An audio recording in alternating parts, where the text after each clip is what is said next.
Muy buenas tardes a todos, buenas tardes. Buenas Estamos tardes. aquí una vez más reunidos en nuestra serie de podcasts Pláticas Inteligentes. Hoy contamos con un invitado de verdad de lujo.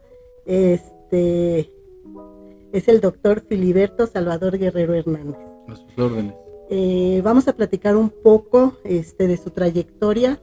Él estudió la licenciatura en psicología, psicología clínica, psicología deportiva. Tiene su maestría. Tengo la licenciatura en psicología clínica por una parte, por parte de la Universidad Autónoma de Querétaro, la Facultad de Psicología. Tengo una licenciatura en psicología del deporte que desarrollé bajo auspicios del Club Deportivo Social y Cultural Cruz Azul y la Universidad de Carolina del Norte. Por otra parte, la maestría en psicología clínica también en la Universidad Autónoma de Querétaro, y la formación doctoral por parte del Círculo Psicoanalítico, bueno, la maestría en psicología clínica psicoanalítica y el doctorado por parte del Círculo Psicoanalítico Mexicano. Esa es mi formación, digamos, académica profesional. Sí, pero realmente hoy vamos a ver lo que es la inteligencia kinestésica. Bien. Entonces usted tiene una trayectoria muy interesante con el Club Cruz Azul, ¿verdad? Y con las fuerzas básicas. ¿Nos podría platicar un poco de esto? Sí, con gusto. Yo trabajé 20 años en el Club Deportivo Social y Cultural Cruz Azul. Yo era coordinador de áreas de apoyo y del área psicológica, trabajando con los pequeños en escuela de fútbol, con los chicos de fuerzas básicas en categorías desde 12, 13 años hasta sub 23, y en el sector profesional, terceras, segundas divisiones, primeras A. Esa era nuestra intervención directa. Pero bueno, con el paso del tiempo y con el ascenso de los chicos y llegando al máximo circuito, a la primera división nacional, pues ya también incluso, no porque hubiera un programa directo con el primer equipo, pero los jugadores que habían sido pues nuestros alumnos de siempre, pues ya continuaban acercándose a nosotros, a las diferentes áreas de deportología, o sea, medicina, nutriología, psicología del deporte y psicología clínica, psicopedagogía, orientación deportiva, cultura deportiva y cultura física, etcétera, fisiatría, fisiología, todas esas áreas deportológicas en apoyo hacia los sectores de preparación física, los preparadores físicos y los directores técnicos. Esa era la labor principalmente. Claro, muy bien. Y bueno, también en la parte docente tiene una trayectoria muy interesante. Sí. Y la verdad yo pudiera decirlo, pero me gustaría más que usted nos platicara también de esta parte didáctica, pedagógica. Sí, con gusto. Yo he trabajado aquí en Celaya, yo soy originario de esta ciudad y he trabajado en instituciones educativas como Unitesba, ahí fui coordinador académico de secundaria y preparatoria durante 15 años. En el Instituto Armando Olivares Carrillo también me hice cargo del departamento psicopedagógico, en el Instituto Minerva, en CONALET, en el Instituto Juana de Asbaje, docencia en todos estos lugares y también en la Universidad Latina, en la Universidad de Guanajuato, desde educación media básica, superior, hasta incluso posgrados. Entonces he tenido la suerte de participar todo eso, y todo esto además era partiendo la semana en 2 o en 3, porque había que andar trasladándose y la mitad de la semana en México, la mitad de la semana acá. Luego también estuve 7 años a cargo del área psicopedagógica en Monarcas Morelia, y también asistía, digamos, asesorando y participando clínicamente en una clínica de la ciudad de La Piedad, Michoacán, se llama COPSI, y ahí estuve 7 años, posterior a haber dado clases en la Universidad del Valle de Atemajac. por un par de años. Entonces, sí, en términos generales esa ha sido, digamos, la trayectoria docente. Actualmente seguimos en esa línea también aquí. También en esta, bueno, estamos en la sede del Centro de Atención Psicológica de Celaya, CAPSIC, que dentro de la actividad clínica tenemos 35 años de práctica profesional y corriendo. Y por otra parte, bueno, por eso también desarrollamos actividad clínica en la Ciudad de México, en un consultorio particular, en esta clínica y en la clínica que comenté en la Piedad de Michoacán. Entonces, ha sido dentro del área de todo de psicología, psicología del deporte, psicopedagogía y en docencia, coordinaciones académicas y directamente frente a grupos, pues clases, docencia. Sí, pues realmente yo le agradezco mucho el habernos regalado este espacio, este tiempo. Sabemos de sus múltiples ocupaciones y pues es muy valiosa su participación. Nosotros somos un centro educativo itinerante, somos Tayekana, hemos realizado ya algunos talleres, cursos de verano y algunos talleres de lectura y algunas otras cuestiones, pero a nosotros nos importa mucho la educación y nos enfocamos en lo que son las inteligencias múltiples porque lo vemos como una opción de evolución integral del ser humano. Claro. De alguna forma es dar como una oportunidad a las diferentes inteligencias y no solamente enfocarnos en los que son buenos para las matemáticas, y si soy bueno en matemáticas puedo como descuidar las demás áreas, y no, somos un conjunto de múltiples habilidades e inteligencias. Entonces, vamos a hablar un poco y aterrizar a lo que es la inteligencia kinestésica. La kinestesia, ahora sí que es la parte del movimiento,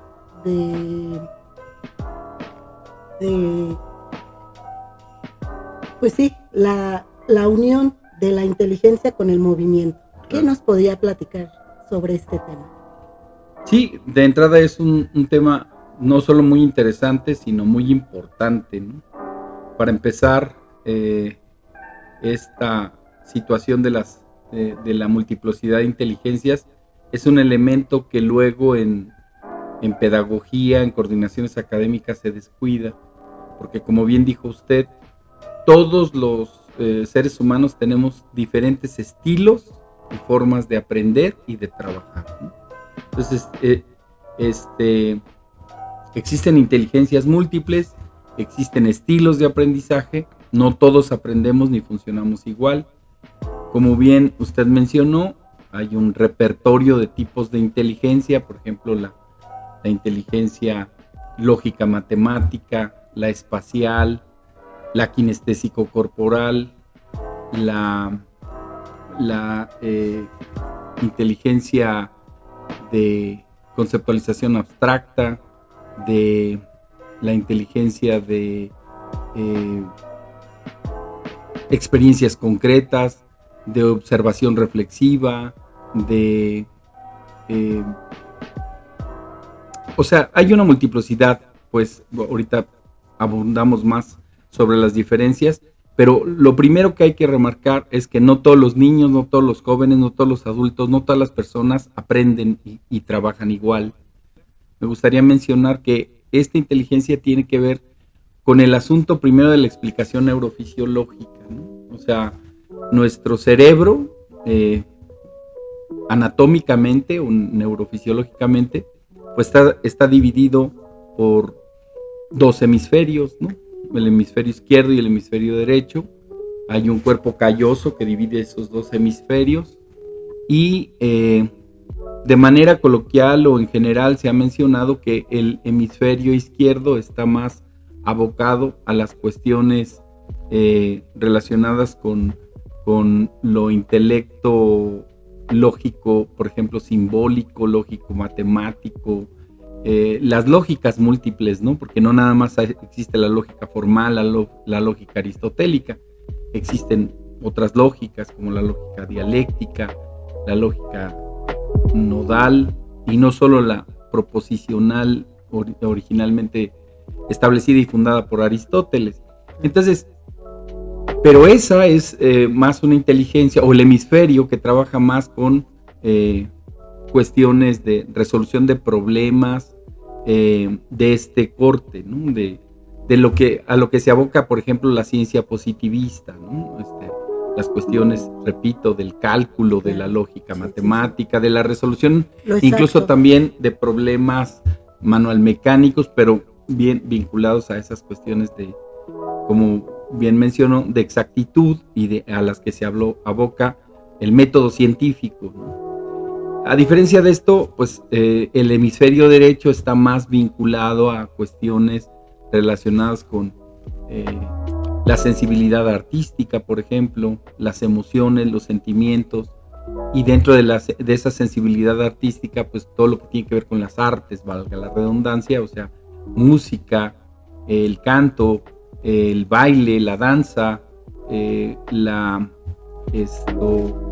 escultura, la pintura, en fin, todas esas manifestaciones que se relacionan con la plástica y con la expresión emocional y sentimental del ser humano, ¿no?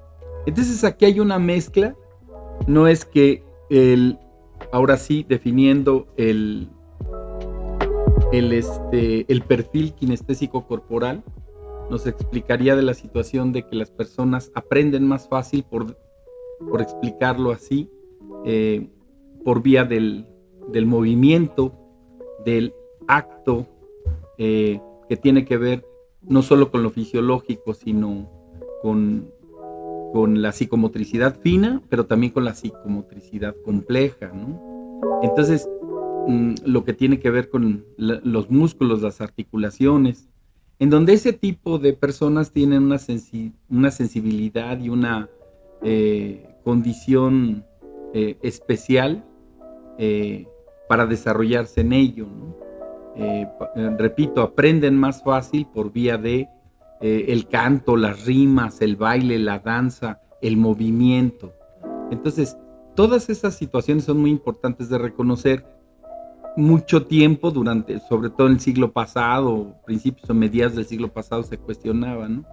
Todos esos niños muy inquietos y que lo único que les gustaba, según se decía, era jugar, ser inquietos, y entonces se les tildaba se les menospreciaba, ¿no? Se les etiquetaba como alumnos pues más atrasados, con menos capacidad, se les insultaba a veces, ¿no? Por ser niños tontos o burros, se les ponían motes inadecuados y vaya de bullying, ¿no? Entonces, pues esto era producto de que desgraciadamente estábamos en esa condición de ignorancia, de no saber que existen diferentes tipos de aprendizaje, diferentes estilos y formas, y que tienen que ver con un complejo de relaciones, no solo con el cuerpo, no solo con la mente y el intelecto, sino con el espíritu también. Sí, claro. De alguna forma, esta parte que usted acaba de mencionar es muy importante para nosotros, porque ahí hablamos de una inclusión. O sea, no por el hecho de que yo no tenga una habilidad lógico-matemática, no quiere decir que no desarrolle o no tenga otro tipo de habilidades. Así es. Y aquí vamos a ver que hay una analogía, se pudiera decir, por ejemplo, entre un cirujano y un futbolista o alguien que practica algún deporte. ¿Cómo pudiera darse esa analogía? ¿O por qué hablamos que los dos presentan esta inteligencia kinestésica? Sí, ahí tendríamos que aludir a la cuestión de la psicomotricidad fina, ¿no? Por ejemplo, el cirujano debe poseer una habilidad manual mecánica especial. Y si bien están entrenados y preparados para ello, no cualquier gente es cirujano, ¿no? Claro. Un cirujano, por ejemplo, a nivel de las especialidades en cardiopatías, o a nivel de aparato digestivo, o incluso cirujanos plásticos. O sea, son gente que en términos de psicomotricidad fina, o sea, empezando por la de sus manos y la coordinación psicomotriz de músculos, articulaciones, huesos, de sus extremidades superiores, sus brazos, que terminan en unas manos que tienen lo que por ahí se ha llegado a mencionar, un feeling especial, pero una sensibilidad y un manejo muy particular para hacer las cosas con una finura, digo, equivalente, si se pueden hacer esas equivalencias, pues a las del el escultor o a las del eh, a las del artista que trabaja o el artesano que trabaja la madera, que trabaja el ebanista, las personas que trabajan haciendo cosas muy finas manualmente y de manera natural. Entonces, por ejemplo, el futbolista que trabaja con sus extremidades inferiores y particularmente los pies, los futbolistas más destacados tienen esa sensibilidad especial particularmente con sus pies. O sea, todos aprenden, la mayoría de los futbolistas aprenden el oficio de tocar el balón, pasarlo, hacer ciertos gestos deportivos y futbolísticos específicos, pues que se aprenden con el tiempo y con el oficio. Pero tener, por ejemplo, el toque de balón para tocarlo en espacio corto, espacio medio o espacio largo, de manera fina, precisa y exquisita, esos solo los muy destacados, ¿no? Entonces, son habilidades muy particulares que si bien se desarrollan, pero ese tipo de especialistas pues deben poseer esas características que no son generales, pues, ¿no? Que no son de cualquiera, ¿no? Claro. Hay entonces especialistas en el terreno de la medicina y la cirugía o en el deporte, futbolistas ya que lo mencionaba, pues que tienen una capacidad muy fina, muy especial y muy detallada para el manejo de sus instrumentos, ¿no? Ya sea el balón, claro, o el bisturí, por ejemplo, ¿no? Sí, algunas de las otras profesiones que pudieran entrar en esto podría ser los bailarines, los mimos, los actores. Por supuesto. Ya lo mencionaba usted, los artesanos. Sí. Y en todas estas actividades el cuerpo toma un papel sumamente importante. Desde luego. Realmente es el movimiento y esto es algo muy interesante porque ciertamente también ya mencionaba de estos niños inquietos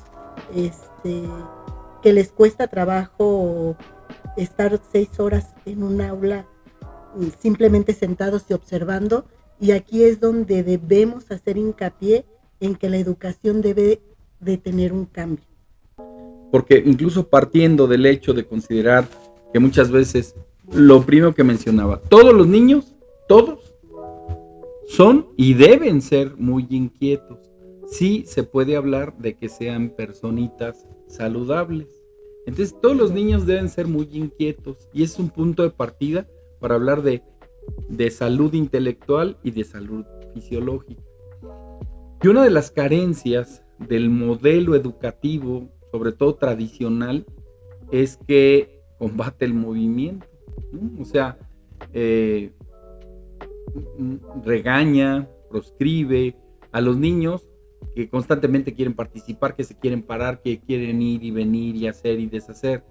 Sabemos que tiene que haber una normatividad para, digamos que controlar a los niños y tenerlos activos para desarrollar habilidades, por ejemplo, de la lectoescritura y de esa psicomotricidad fina a partir del dibujo, de la caligrafía, del dibujo técnico básico, por ejemplo. Entonces, sabemos que sí se necesita que haya niños que trabajen en sus mesas de trabajo, en sus mesabancos, pero también sabemos hoy día que la educación debe ser múltiple, variable, pedagógico-didáctica, rica en actividades y formas que den paso a la ludis. La ludis, hablando del juego y del movimiento. Los niños aprenden mejor jugando. Y eso desarrolla también su capacidad de seguridad. Entonces el modelo tradicional, que ha quedado antiguo y por lo tanto obsoleto, pues repito, proscribía esto y lo que quiere es tener ese modelo antiguo, niños quietos y sin acción y sin participación, o a menos que se les indique, ¿no? Y eso lo que genera, aparte de muchos otros problemas relacionados con el bullying, con la inseguridad, con la timidez, con la falta de expresión de la personalidad, pues también genera la falta de creatividad, inventiva, imaginación, el desarrollo de otras cualidades de la inteligencia, que con niños quietos y que no desarrollan esa posibilidad de movimiento, pues es difícil que se dé, porque el niño, haciendo alusión a lo que dicen, por ejemplo, la psicología reflexológica originalmente y luego la psicología conductual o behaviorista, pues se condiciona a los niños a que estén quietos, y lo cual es: no pienses, no opines, no digas, no hagas, y nada más concrétate a ver y a pensar sobre lo que se te está transmitiendo. Entonces eso coarta la creatividad. Tengo que mencionar que este es un trabajo muy difícil. El trabajo de la docencia en cualquiera de las áreas y particularmente en la infantil es un trabajo muy difícil. Es difícil tener controlados, por momentos quietos, por momentos activos y de buen humor y con buen talante para recibir educación a los niños. Es un trabajo muy difícil y, dicho sea de paso, muy maltratado, el de la docencia, el de la educación.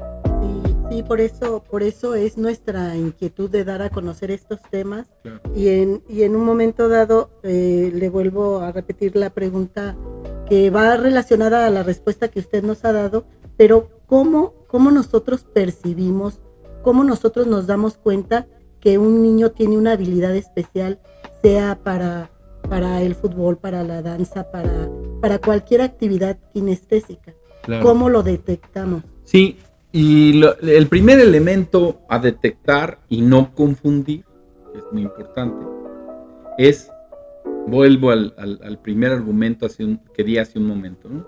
Los niños tienen que ser inquietos, los niños tienen que moverse y por eso se pueden malinterpretar como que sean latosos. Y hay niños muy inquietos que no pueden estar un ratito sin estarse moviendo o manifestándose inquietud.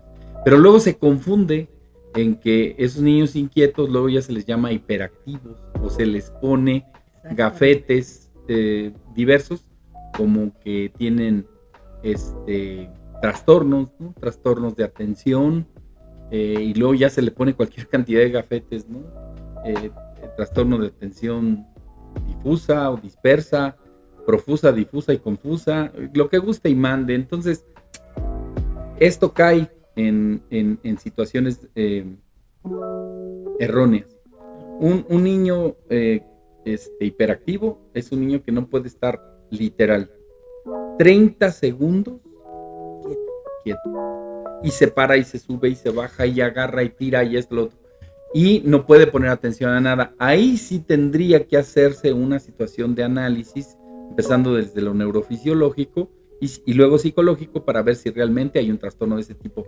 Pero no confundirlo con que los chicos inquietos, y hay chicos muy inquietos, pero no necesariamente hiperactivos o con una problemática, eso que se llamó mucho tiempo hiperkinética y ya como sinónimo de enfermedad, ¿no? No es lo mismo. No es lo mismo. Muy bien. Ahora, ciertamente cuando no se sabe canalizar esta inquietud del niño, ¿qué problemas sociales nos pudiera traer esta situación de etiquetación, de estigmatismo, de rechazo incluso? ¿Qué situaciones sociales nos puede traer? Pues para empezar, inhibiciones, ¿no? O sea, que el niño no aprenda a desarrollar sus capacidades intelectuales para espontáneamente investigar, preguntar, vincularse y socializarse con otros para también investigar a nivel, hoy por ejemplo, bueno, no solo en libros, enciclopedias, sino también, por ejemplo, a nivel internet, virtual, la Wikipedia u otras otras ligas y fuentes virtuales para enriquecerse, ¿no? O sea, si a un niño se le ridiculiza o se le regaña de manera constante, se le llama la atención por eso, por ser un niño inquieto, por ser un niño de movimiento, por ser un niño de gusto por la vinculación y hacer muchas cosas y ser preguntón y esto, lo otro, pues se le inhibe y entonces el niño tiende mejor a convertirse en alguien pues introvertido y que no quiere desplegar las muchas potencialidades que pueda tener, ¿no? Porque se les enseñó a usted cállese y no haga nada, ¿no? Vamos a hacer una conclusión de esta entrevista. Y en la conclusión a mí me gustaría que nos dijera, en parte de su experiencia, trabajando tantos años con jóvenes, con niños en el ámbito del fútbol, realmente este tipo de actividades nos pueden ayudar para mejorar un tanto el tejido social y mejorar ese tipo de problemas sociales que van surgiendo al no tener una canalización adecuada de toda esta energía, de todo este movimiento, de toda esta carga, incluso hasta emocional, que tienen los pequeños al no encontrar como su lugar. ¿Qué tanto nos ayuda en la sociedad y a nivel personal el desarrollar algún tipo de deporte, alguna actividad que desfogue toda esta energía? Hace pocos días me encontré con un buen amigo que es docente de actividad deportiva y de artes marciales y me decía que actualmente las materias y los docentes de esas cátedras están como en condición subordinada a las cátedras de aula y de academia. Eso es un craso error que trasciende hacia las familias. O sea, en la familia los niños dicen, si sacas malas calificaciones en matemáticas, física, química, biología, ciencias naturales, sociales, etcétera, no vas a ir a tu actividad de fútbol, básquetbol, voleibol. O sea, vas a estar castigado. Castigan el deporte. Lo que están castigando es la principal actividad del ser humano. El ser humano es lúdico. El ser humano todavía venimos, en nuestros genes todavía tenemos presencia de rastros desde nuestra condición ontogenética de los cazadores y recolectores. Somos de movimiento, somos de estar vinculados con el pasto, con la tierra, con la arena, con el agua, con el sol, con los ríos, con el mar. Y sin embargo, vivimos en comunidades urbanas, en planchas de cemento, varillas, banquetas. Vivimos plagados en una comunidad urbana que nos limita esa ludis, esa condición natural que no debemos soltar. Los profesores de educación física, los profesores de orientación deportiva, los profesores de las disciplinas deportivas en específico, natación, karate, básquetbol, fútbol, o sea, les faltan 2 grados para ser santos, porque ellos son gente que no solo debe de transmitir lo que decían los antiguos libros de texto gratuito, ¿no? Comprensión de la salud y desarrollo del vigor físico. ¿Qué es eso? O sea, primero para comprender mi salud, lo que estoy, tengo que sentirla, tengo que disciplinarme a aprender una educación física, una preparación física, una orientación deportiva previo a adquirir un deporte en función a entender mi neurofisiología, mi somatotipo, mi antropometría, qué tipo de sangre tengo. Todas esas cosas se tienen que comprender para después elegir juegos y luego deportes que son elementos organizados con reglamentos y fórmulas. ¿Qué trascendencia tiene esto para nuestra sociedad? Si un niño es capaz de aprender, respetar y seguir reglamentos en el juego y en los deportes con un profesor y con sus profesores de aula, es capaz de ser una gente de bien, un ciudadano positivo dentro de nuestra sociedad y no contribuir a la descomposición social que tenemos tan terriblemente desarrollada en nuestra sociedad hoy día. Entonces, con esto trato de responder un tanto a esa consideración que usted hace. ¿Qué trascendencia tiene el deporte? ¿Qué trascendencia tiene la ludis, la educación física, los profesores relacionados con eso? O sea, a mí me parece que son tan importantes o más que la información académica dentro de las aulas y que tiene que ver con la ciencia y la ciencia dura. El deporte y la actividad física es algo fundamental y sustancial para nuestra sociedad. Bueno, pues de verdad ha sido una plática sumamente enriquecedora. Le agradecemos su tiempo, su atención y solamente ya para cerrar. eh, este espacio trata también de sensibilizar a nuestras autoridades para que se den cuenta que el recortar presupuestos en deporte, en salud, en educación, son de los errores que nos están pegando como sociedad y que son de las cosas que debemos cambiar. Entonces, pues gracias por su tiempo, su espacio y pues seguimos. Y ustedes sigan compartiendo esta información, haciéndonos preguntas. Cualquier duda o sugerencia la tomamos en cuenta. Muchas gracias. Gracias. Buenas tardes y gracias por la invitación y estoy a sus órdenes. Muchas gracias.